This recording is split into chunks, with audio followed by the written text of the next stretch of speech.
Good afternoon. Foreign Minister Lavrov and I finished our meeting a short while ago, and I first want to begin by thanking Switzerland for hosting us, for its traditional hospitality, which is very much appreciated. I came to Geneva following up on last week's discussions at the U.S.-Russia Strategic Stability Dialogue, the NATO-Russia Council, and the OSCE on the crisis in Ukraine and broader European security issues.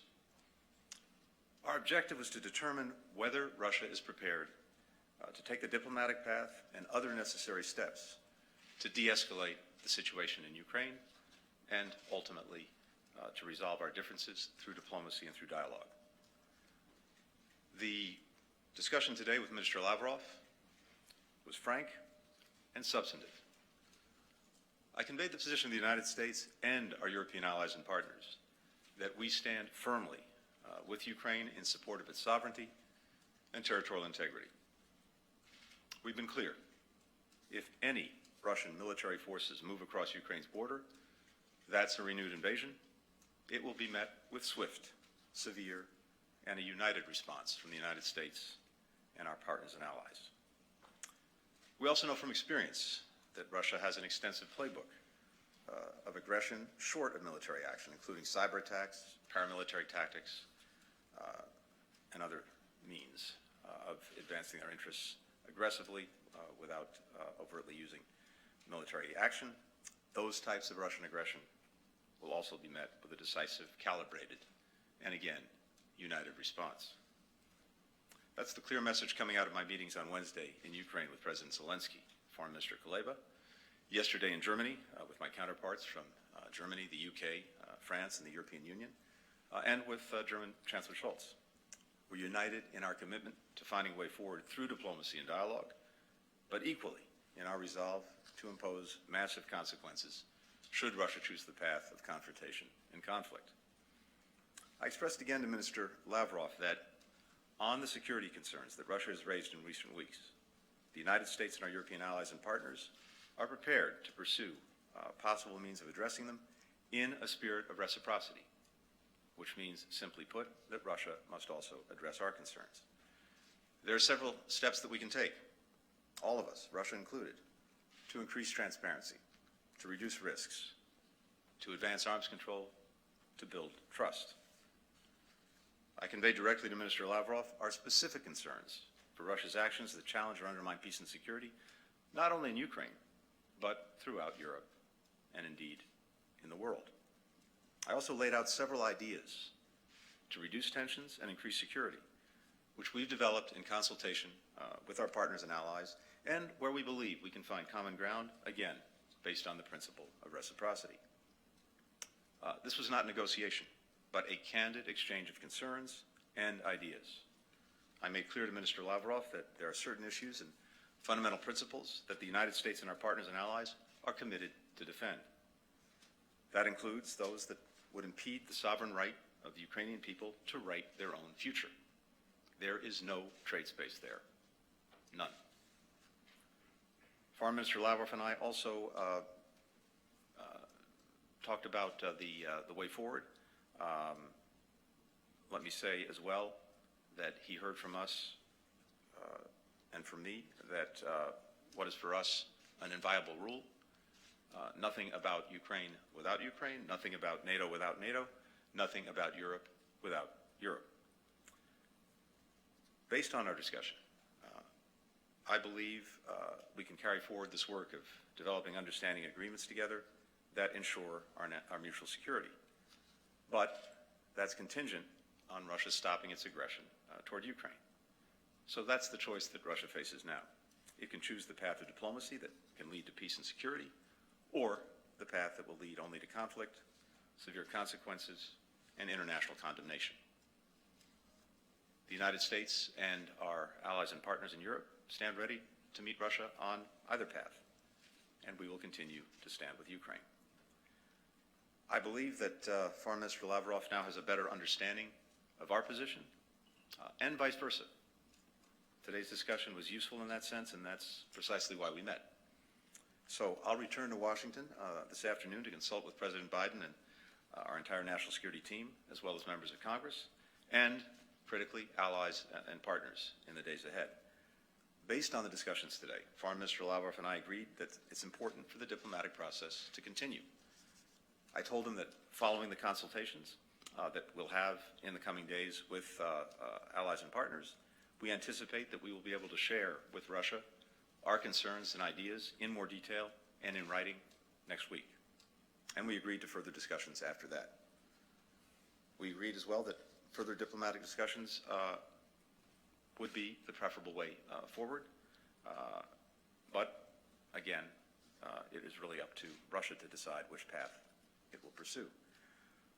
I should mention as well that the Foreign Minister and I had an opportunity to discuss Iran, an example of how the United States and Russia can work together on security issues of shared concern. The talks with Iran about a mutual return to compliance with the JCPOA have reached a decisive moment. If a deal is not reached in the next few weeks, Iran's ongoing nuclear advances will make it impossible to return to the JCPOA.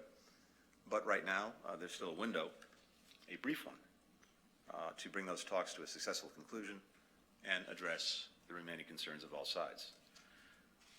We didn't expect any major breakthroughs to happen today, but I believe we are now on a clearer path in terms of understanding each other's concerns, each other's positions. Let's see what the next days bring. And with that, I'm happy to take your questions. Andrew Mitchell.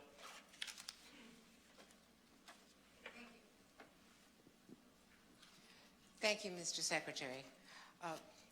Mr. Lavrov has spoken today about hysterical rhetoric, what he calls hysterical rhetoric from the West about an invasion he claims to provoke Ukraine. And President Biden said that with what has happened so far, that he believes that Putin will move in because he's got to do something. So, do you think, as of today, that you have a better understanding from Mr. Lavrov, first of all, of what Putin's intentions are? Do you have any commitment at all that they will stop the aggression that you say is standing in the way of any positive agreement? He says that you are going to present written responses, which you've just confirmed, but he wants them to be to his original proposals, which you and everyone in the administration has said from the beginning are non-starters, proposals to limit NATO expansion. So will your written answers have any different response to him about NATO expansion, which you just said is nothing, is not negotiable? So where do you see a space for any kind of engagement to defuse this crisis?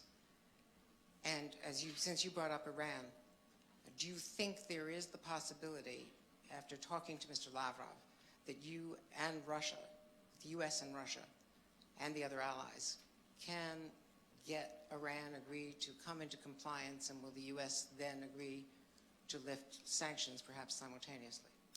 Thanks very much, Andrea. First, we're not proceeding on the basis of emotion. We're proceeding on the basis of fact and history. The facts are that Russia has amassed very significant forces on Ukraine's border and continues to do so. 100,000 troops, most recently including forces deployed to Belarus. That would give Russia the capacity, if President Putin so chooses, to attack Ukraine from the south, from the east, from the north. And we've seen plans to undertake a variety of destabilizing actions, some of them short of the overt use of force, to destabilize Ukraine, to topple the government, a variety of things. So, as I said, this is not on the basis of emotion, it's on the basis of fact and also history. Russia invaded Ukraine in 2014, seizing Crimea, provoking an ongoing conflict in eastern Ukraine, the Donbass, changing Ukraine's borders by force. That's what we're looking at. We've heard Russian officials say that they have no intention of invading Ukraine. In fact, Minister Lavrov repeated that to me today. But again, we're looking at what is visible to all, and it is deeds and actions, not words, that make the difference. I suggested to Minister Lavrov, as we have repeatedly, that if Russia wants to begin to convince the world that it has no aggressive intent toward Ukraine, a very good place to start would be by de-escalating, by bringing back, removing its forces from Ukraine's borders, as well as engaging in diplomacy and dialogue, which is what we did today and what we plan to continue doing in the days and weeks ahead. We've said all along that we intended not only to respond to the concerns that Russia has raised, but to share our own concerns, which are many, about the actions that Russia takes that we see as a threat to security in Europe and indeed beyond. And so it was important in the course of the conversations that we've had to date, Andrea, both last week at the Strategic Stability Dialogue between the United States and Russia, at the NATO-Russia Council, at the OSCE, to make sure that we fully understood each other's positions, each other's concerns. After that, and after consulting very intensely with allies and partners, President Biden wanted me to have this opportunity, having digested what we've heard over the last week, and presumably the Russians having had an opportunity to discuss what they'd heard initially from us with President Putin, to really see where we are directly with Foreign Minister Lavrov, to determine whether there is a path forward for dialogue and for diplomacy, and then to look at how we would pursue that. And again, what was agreed today, which was that we will share with Russia a response to the concerns it's raised, our own concerns, and put some ideas on the table for consideration. And then we plan to meet again after Russia's had an opportunity to look at that paper, and we'll see where we go from there. But let me also be clear about this. To the extent that Russia's engaged for now in diplomacy, but at the same time continues to take escalatory actions, continues to build its forces on Ukraine's borders, continues to plan for aggressive action against Ukraine, we and all of our allies and partners are equally committed to make sure we are doing everything possible to make clear to Russia that there will be, as I said, a swift, severe, and united response to any form of aggression by Russia directed toward Ukraine.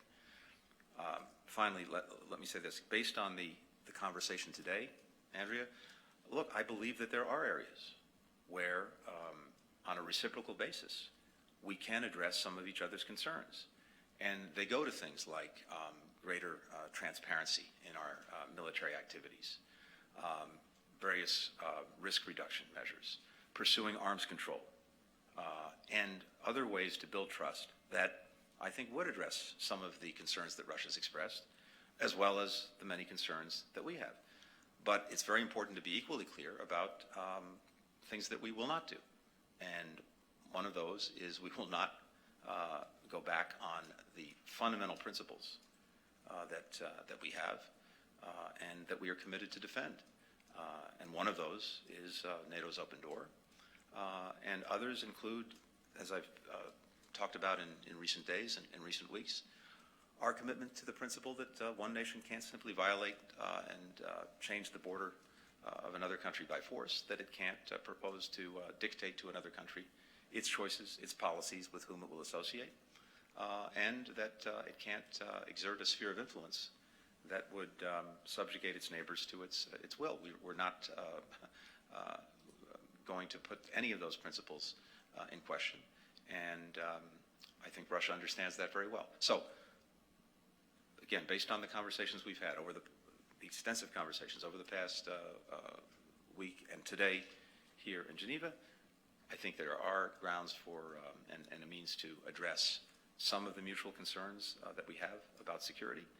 We'll see if that bears out, and meanwhile, we will continue to prepare resolutely to both paths that we've laid out for Russia, the path of diplomacy and dialogue, or the path of renewed aggression, confrontation, and consequences.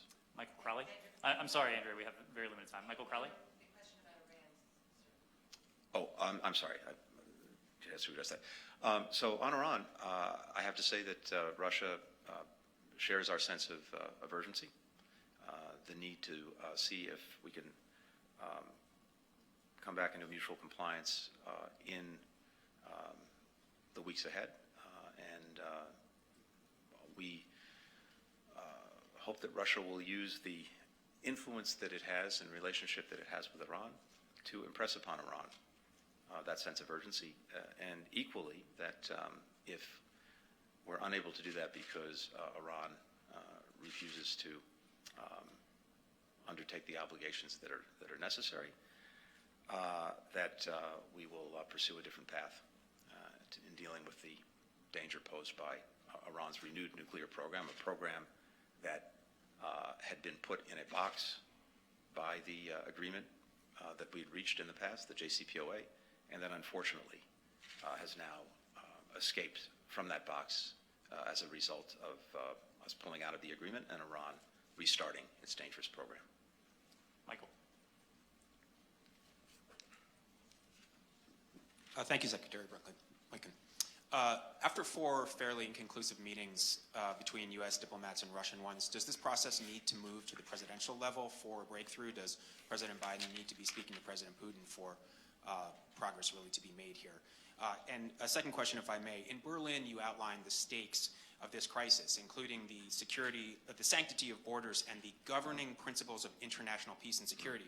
Yet President Biden several weeks ago said that the use of American military force is off the table in this situation.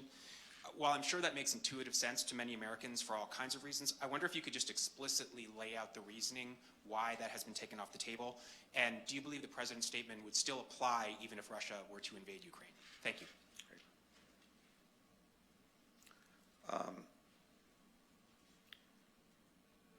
First, on the second part of the question, we have made clear and done a number of things in support and defense of Ukraine that will continue.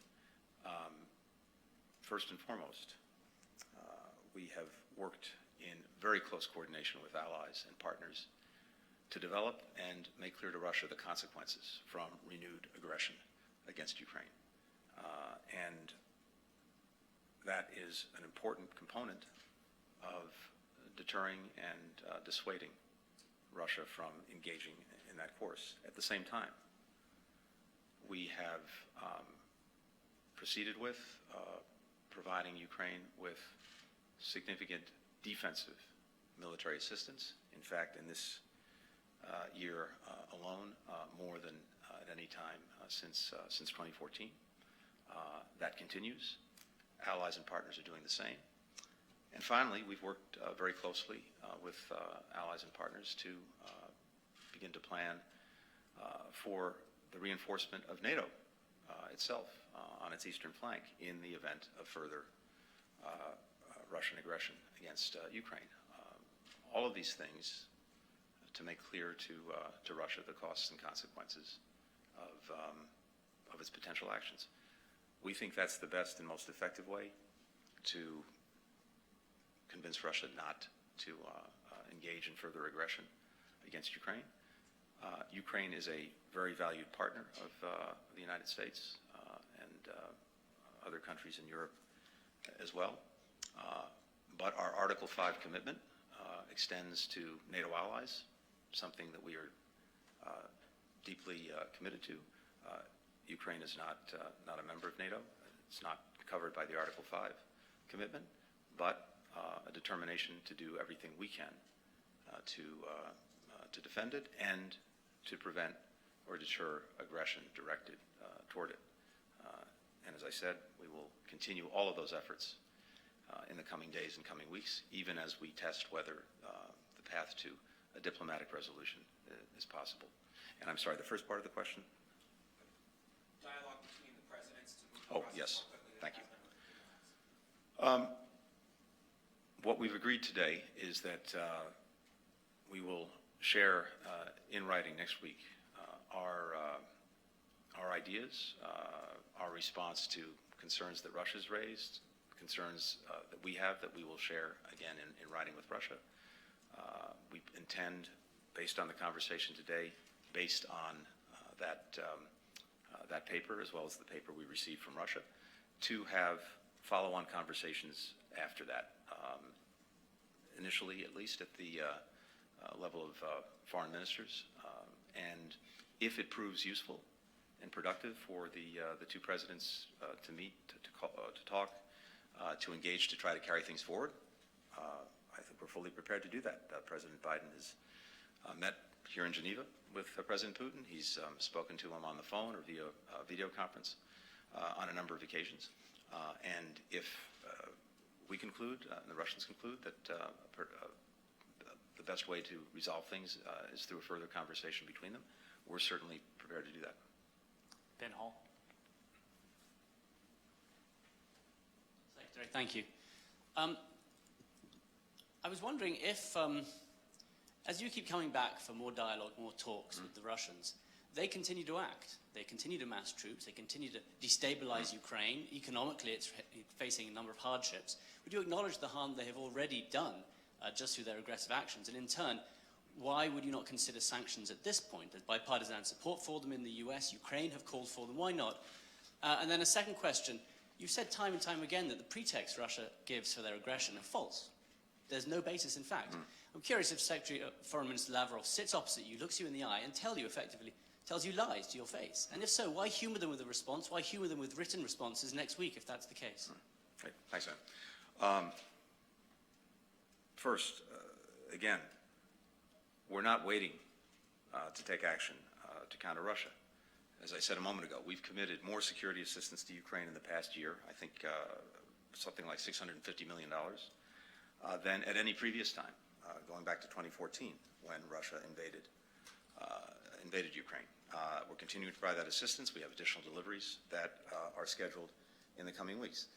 As I noted as well, we've been engaged in extensive diplomacy around the world, rallying allies and partners together in the face of Russian aggression against Ukraine. Yesterday, we announced actions against agents of Russian influence who are operating in Ukraine and who are seeking to destabilize the country.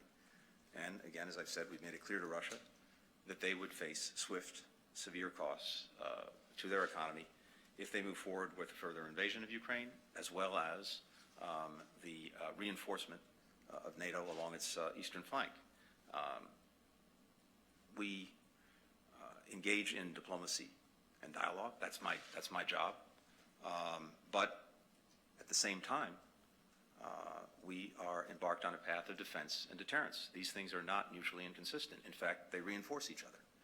So even as we're talking, if the Russians are continuing to escalate and to build up, we are continuing to strengthen everything we're doing in terms of the assistance we're providing to Ukraine for its defense, in terms of the work we're doing at NATO to prepare as necessary to further reinforce the alliance, and continuing to define and refine massive consequences for Russia with our allies and partners when it comes to financial, economic, and other sanctions.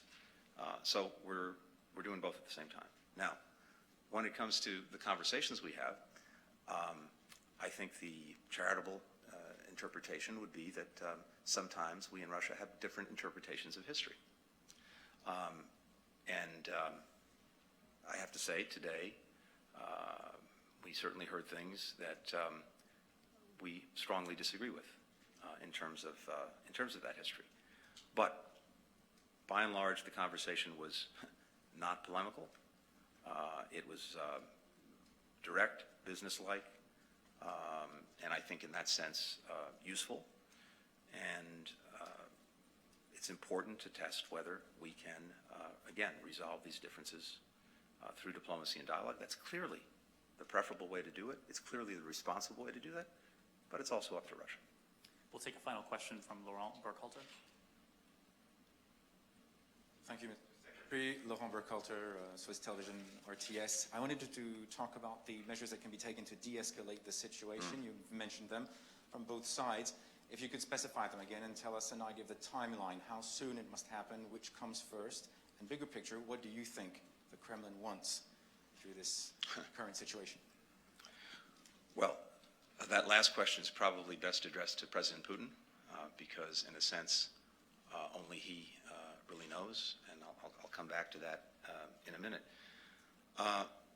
But again, as I was saying earlier, I think that as we've looked at what Russia has put forward, as we've listened to what they've said, as we've consulted intensely among allies and partners, as we've looked at our own deep security concerns about actions that Russia takes, not only with regard to Ukraine, but in other places and by other means in Europe and beyond, I think it is fair to say that there are areas where we believe we can pursue dialogue and diplomacy to see if we can find ways to address mutual security concerns on a reciprocal basis that would enhance security for everyone, for us, for our European allies and partners, and for Russia. And again, as I suggested earlier, transparency, confidence building measures, military exercises, arms control agreements. These are all things that we've actually done in the past, and that if addressed seriously, can, I believe, reduce tensions and address some of the concerns. But again, that remains to be seen whether we can do that in a meaningful way. And there again, it depends, I think, on what Russia actually wants. That is the right question. And here's what is striking to me, and I shared this with Foreign Minister Lavrov today. I asked him, from Russia's perspective, to really try to explain to me, to us, how it is they see the actions they've taken as advancing their stated security interests and their broader strategic interests. Because, as I said to Minister Lavrov, so many of the things that you've done in recent years have precipitated virtually everything you say you want to prevent. Before Russia invaded Ukraine in 2014, seizing Crimea, going into the Donbass, Russia's favorability ratings in Ukraine were 70%. Now they're 25 or 30%. Before 2014, before they went and seized Crimea and went into the Donbass, support in Ukraine for joining NATO was 25 or 30%. Now it's 60%. Before 2014, we had been continuing on the path of continuing to reduce, while at the same time strengthening our forces in Europe since the end of the Cold War. Well, what happened after 2014 is NATO felt the obligation, because of Russian aggression, to reinforce its eastern flank. And since 2014, our efforts over many years to convince allies and partners to increase defense spending, well, that succeeded. But I have to say, as much because of Russia and the actions it's taken, as because of anything we've done.